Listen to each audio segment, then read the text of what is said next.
Bueno, en este segundo video sobre triángulos que completa la clase 5, vamos a probar algunas propiedades más, así de cruce y corte de triángulos.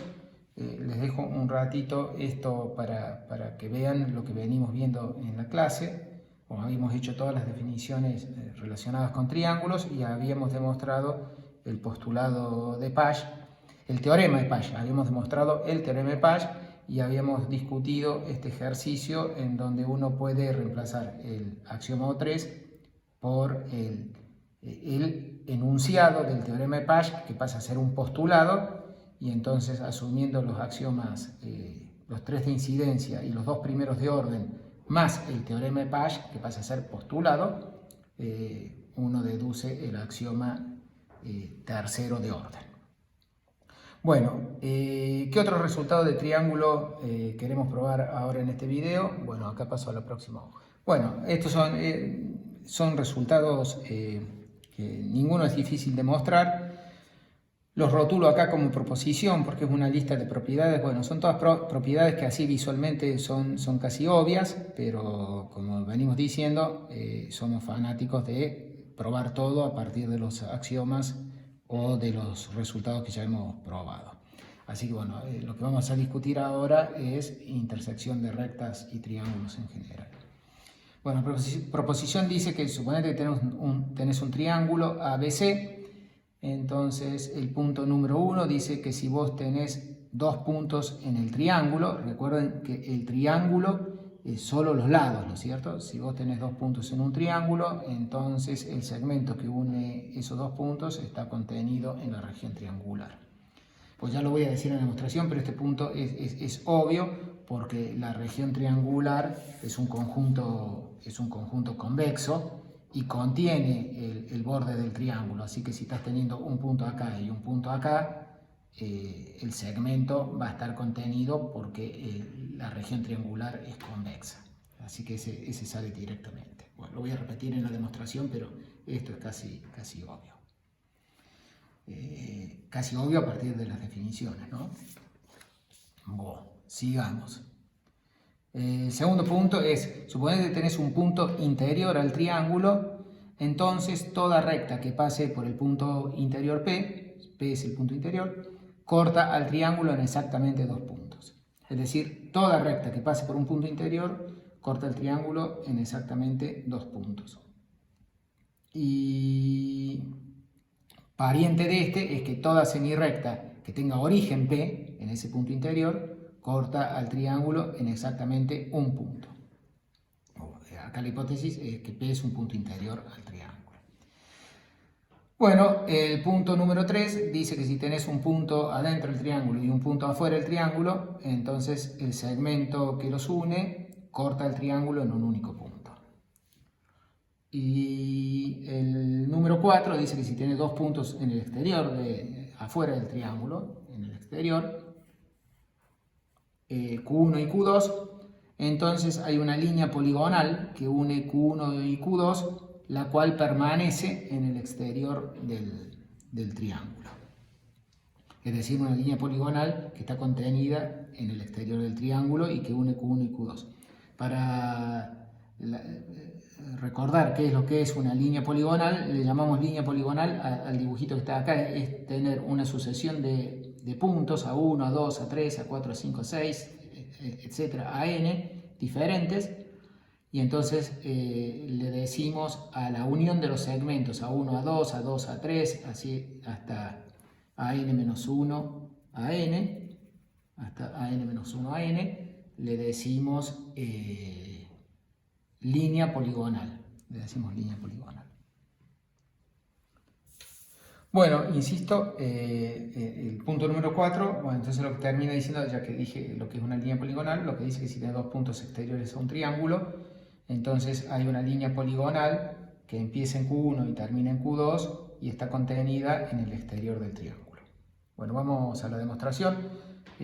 Ya habíamos dicho que el punto número 1 de la proposición es automático debido a que la región triangular es convexa.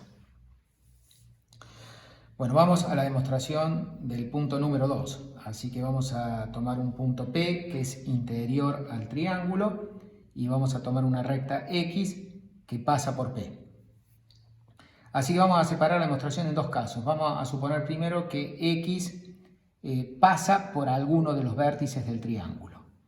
Así que vamos a suponer, pasa por alguno de los vértices, suponete que pase por A.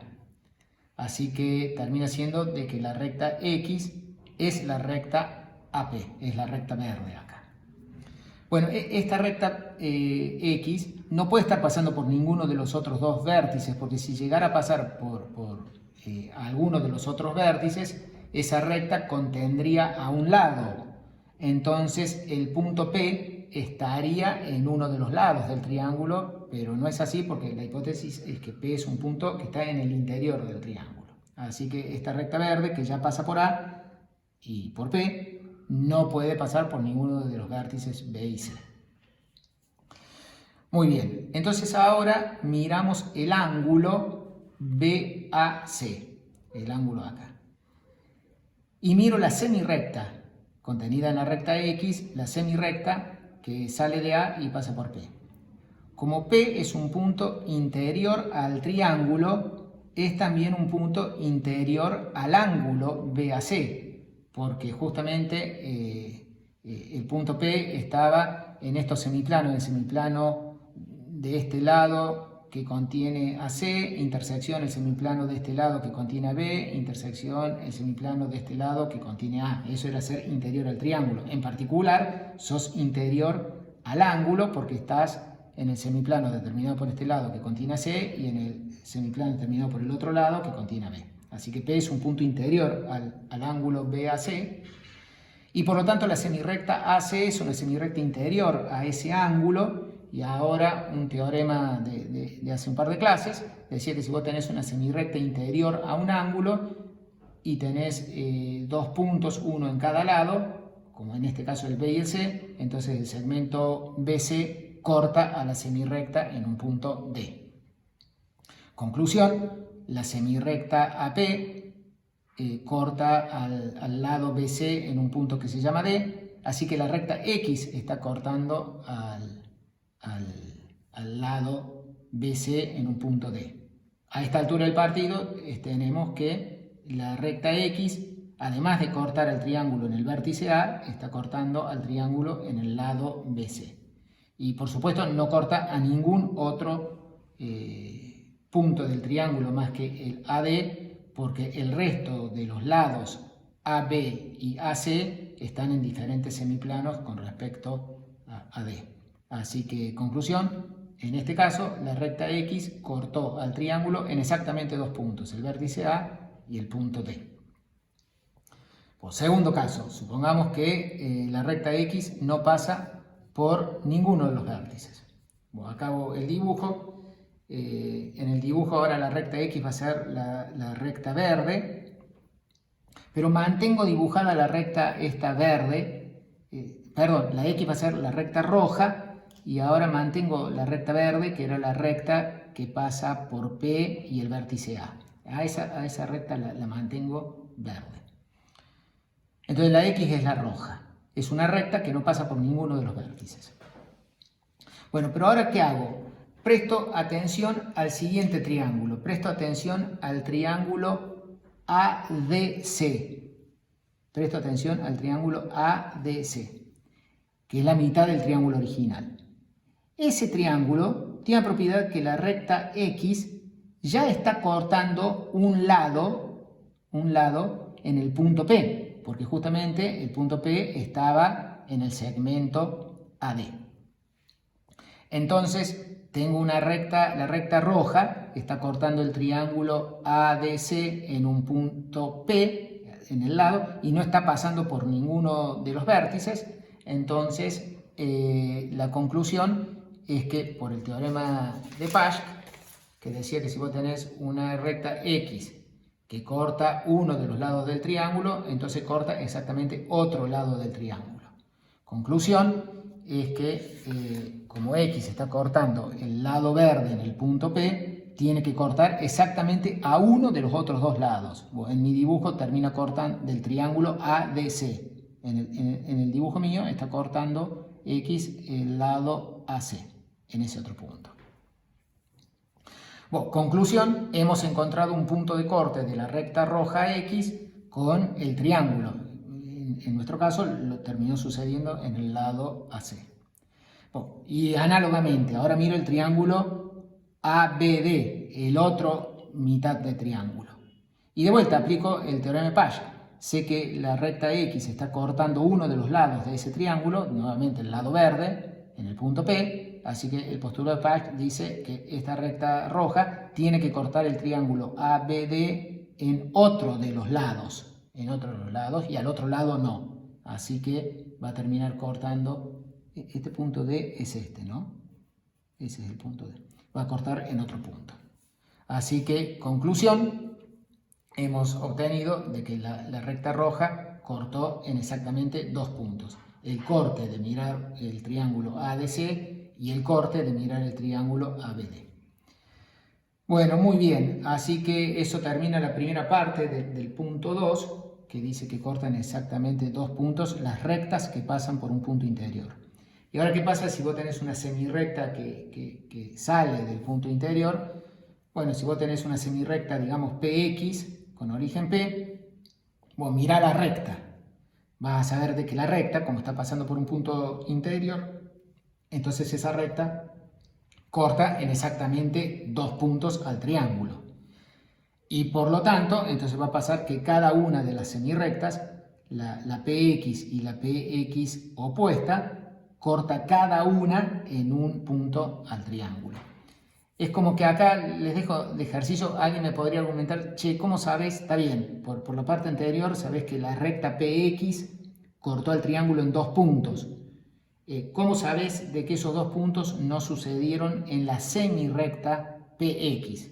Bueno, eso les dejo de ejercicio, pero lo que termina sucediendo es que si cortara en dos puntos, suponete a la semirrecta PX, que esos puntos fueran M y N, entonces terminaría sucediendo de que M está entre medio de PN y entonces ahí terminas llegando a un absurdo de que te va a quedar P en uno de los lados. Bueno, lo dejo de ejercicio para que piensen. Bueno, esta demostración le está faltando un poquito que les dejo de ejercicio de que los dos puntos de corte de la recta PX, que ya sé que los tiene con el triángulo, no pueden suceder ambos en una de las semirrectas, o en la PX o en la PX opuesta. Tiene que suceder uno en cada uno. Bueno, muy bien. El punto número 3 dice que si tenemos un punto interior y un punto P interior y un punto Q exterior, entonces el segmento PQ corta al triángulo en un único punto. Acá está el dibujo. Entonces, por la parte número 2, nosotros sabemos que, voy a marcar acá por la parte número 2, sabemos que la semirrecta PQ, como P es interior, la semirrecta PQ sale de un punto interior, así que corta al triángulo en un único punto. Eso es lo que dice la parte número 2, que le llamé M. Bueno, entonces M está en la semirrecta PQ y hay dos opciones, de que el M esté entre P y Q, en cuyo caso estaríamos bien, porque queremos probar de que el punto de corte fue en el segmento PQ. Y lo otro que podría suceder es que al revés, que el M esté más allá del Q, es decir, que el Q esté en PM. Pero si el Q estuviera en PM, bueno, el M es un punto de la región triangular, es un punto del triángulo, está en la región triangular, el Q es un punto interior al triángulo, y si el Q estuviera en ese segmento, como el interior del triángulo es convexo, el punto Q estaría en el interior del triángulo, estaría adentro. Entonces contradice que Q era un punto exterior. Así que no puede ocurrir lo que acabo de decir. Así que sí o sí tiene que suceder de que si Q no está entre P y M, tiene que ser que M esté entre P y Q, y por lo tanto este punto de corte del triángulo con la semirrecta en verdad es un punto de corte entre el triángulo y el segmento PQ.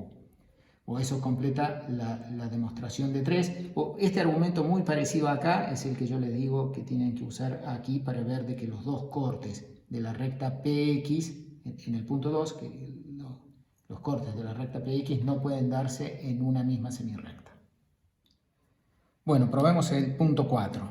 Entonces tenemos Q1 y Q2 que son puntos exteriores al triángulo dado.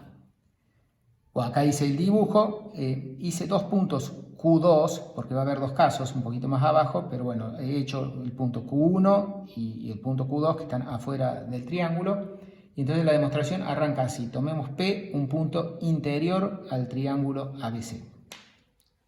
Entonces el punto P me determina tres ángulos con los vértices del triángulo. Esos ángulos son el ángulo APB, que le voy a llamar acá número 1, el BPC, que le llamo número 2, y el ángulo CPA, que le llamo ángulo número 3.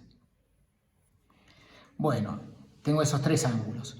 Lo que yo digo es que el 1 y el 2 son consecutivos, el 2 y el 3 son consecutivos y el 3 y el 1 son consecutivos. ¿Por qué son consecutivos? Bueno, para ver, por ejemplo, de que el 1 y el 3 son consecutivos, tienen como lado común el PA, es el lado en común, y ahora tengo que ver que este lado deja a B y a C en diferentes semiplanos. Bueno, entonces ahora para ver eso, cambio el enfoque y les pido que miren el ángulo A, el ángulo en el vértice A, es decir, el ángulo BAC. Mirá ese ángulo. Como P es un punto interior al triángulo, es un punto interior a este ángulo, y entonces la semirrecta AP es interior, y ya habíamos dicho que las semirrectas interiores a un triángulo deja a los lados del ángulo, las rectas interiores a un ángulo deja a los lados del ángulo en semiplanos diferentes. Entonces eso dice de que el B y el C con respecto a la semirrecta AP están en diferentes semiplanos. Ahora me vuelvo a los ángulos originales, entonces el lado PA, que es el común al ángulo 1 y el ángulo 3, deja a los vértices B y C, a los puntos B y C, que son los otros dos lados, en diferentes semiplanos. Bueno, ahí mostré que el 1 y el 3 son consecutivos, el mismo argumento te muestra que el 1 y el 2 son consecutivos y el 2 y el 3 son consecutivos. Así que ahora lo que vamos a usar es el teorema de barrido. Acá lo traje al ángulo de barrido, que el ángulo de barrido dice que cuando estás en esa situación que tenés n o 3, en este caso lo usamos solo para 3, que tenés tres ángulos que son así cíclicamente consecutivos, entonces la unión de los sectores angulares te da todo el plano. Así que vamos a usar eso. Bueno, entonces ahí está el teorema de barrido, dice que el sector angular APB, unión el sector angular BPC, unión el sector angular CPA, te da todo el plano. Muy bien, así que eso lo que me viene bien es que entonces los puntos Q1 y Q2 están en algunos de estos tres sectores angulares. Así que acá vienen los dos casos que quiero distinguir. El primer caso va a ser el caso en que Q1 y Q2 estén ambos en un mismo sector angular, que en el dibujo han quedado en el sector angular del ángulo número 2, que es el BPC. Entonces tenés estos dos puntos que están en un mismo sector angular. Entonces, como son exteriores, si yo miro la recta BC, si miro la recta BC, está sucediendo de que Q1 y Q2 están en el semiplano opuesto al que está el A. Están en el semiplano opuesto al que está el A. Y en realidad no solo opuestos, sino que como son exteriores, no están en el lado BC, así que en realidad están en el semiplano opuesto abierto. Bueno, ahora por axioma, si vos tenés dos puntos que están en un mismo semiplano abierto, el segmento que los une queda contenido en ese semiplano abierto, así que obtengo de que el segmento Q1, Q2, que lo dibujo acá, el segmento Q1, Q2, está todo contenido en este semiplano, y este semiplano abierto está contenido en el exterior del triángulo, porque justamente está del lado opuesto del A. Entonces hemos visto que en este caso ni siquiera me hizo falta línea poligonal, directamente es un segmento o una línea poligonal de un solo segmento. Así que en este caso el segmento Q1, Q2 está contenido en el exterior del triángulo. Bueno, el caso número 2 es que tengas un punto en uno de los sectores angulares y el otro punto en otro sector angular. En el dibujo los hice que el Q1 esté en el sector angular 2 y el Q2 esté en el sector angular 3. Bueno, debería haberle puesto de otra forma, no, pero me quedó así. Bueno, entonces tengo Q1 en el sector angular 2, el Q2 en el sector angular 3. Entonces, lo que hacemos acá, tomamos un punto T sobre la semirrecta PC, que es el lado común a los ángulos 2 y 3, tomo un punto T sobre el lado común, pero que esté más allá del C, o sea, T es mayor que C, y o sea, el T es exterior. Entonces, bueno, como T está en el lado PC, en el lado común a los dos ángulos, el número 2 y el número 3, y está más allá del C, entonces, bueno, T es exterior y pertenece a los dos sectores angulares, al sector angular BPC y al sector angular CPA. Entonces ahora tomo los segmentos Q1T y TQ2. Lo dibujo acá rosita, los dos segmentos. Bueno, entonces tengo estos dos segmentos que forman una poligonal que va de Q1 a Q2, que está formado por dos segmentos nada más, y por el caso 1, justamente como el T está en la misma región, en el mismo sector angular que está el Q1 y está en el mismo sector angular que está el Q2, el segmento Q1T queda en ese sector angular, el segmento TQ2 queda en ese sector angular, que estaban contenidos en el exterior, así que toda la región poligonal rosa queda contenido en el exterior. Así que eso completa la demostración del número 4. Bueno, pongo acá a las propiedades estas que probamos. Les dejo como un ejercicio que, bueno, acá el punto número 2, que es el más laborioso de todos. El punto 4 también es delicado, pero el punto 2 también tiene una linda demostración ingeniosa. Nosotros primero demostramos de que toda recta que pasa por un punto interior corta el triángulo en dos puntos, y de ahí deducimos que las semirrectas que salen del interior cortan al triángulo en un único punto. Bueno, uno podría arrancar medio al revés esta demostración, haciendo primero para las semirrectas. Entonces sale también bastante rápido usando el teorema del barrido, haciendo este mismo tipo de argumento acá. Entonces, si vos tenés una semirrecta que sale de P, bueno, una opción es que sea una de las tres semirrectas que va a los vértices, y si no es, y entonces cortaría en un único vértice. Si no es ninguna de ellas, entonces pertenece al interior de alguno de los tres ángulos, justamente por el teorema del barrido, y entonces va a cortar a alguno de los lados por el teorema de que una semirrecta interior a un ángulo corta a todo segmento que tenga los extremos en los lados de ese ángulo. Bueno, eso es el ejercicio que les propongo hacer. El ejercicio dice hacer otra demostración de 2, empezando con semirrectas y usando el teorema del barrido. Bueno, nos vemos la clase que viene, en donde vamos a hacer algunos de estos resultados parecidos para polígonos. Vamos a introducir los polígonos y vamos no sé si los vamos a demostrar a todos, porque las demostraciones son similares, pero al menos vamos a enunciar los resultados análogos para polígonos en general, y alguna demostración de ellas vamos a hacer.